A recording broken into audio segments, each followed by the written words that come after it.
ଶ୍ୱାସ ବଦଳିଲେ ଭାବ ବଦଳିଯାଏ। ଶ୍ୱାସ ଭିତର ଏବଂ ବାହାର ସଙ୍ଗମ ଅଟେ। ଏହା ଏକ ଦ୍ୱାର ଅଟେ ଯେଉଁଠାରେ ଶରୀର ଏବଂ ଆତ୍ମାର ମିଳନ ସ୍ଥାନ।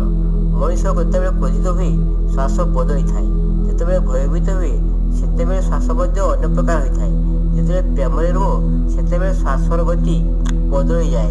ଶ୍ୱାସ କେବଳ ଅକ୍ସିଜେନ୍ ନୁହେଁ, ଏହା ପ୍ରାଣ ଅଟେ ଯାହା ଆମକୁ ଜୀବିତ କରି ରଖିଥାଏ। ଚେତନା ଶ୍ୱାସକୁ, ଶ୍ୱାସ ଜୀବନକୁ, ଭୋଜନ ଶରୀରକୁ ଚଳାଏ।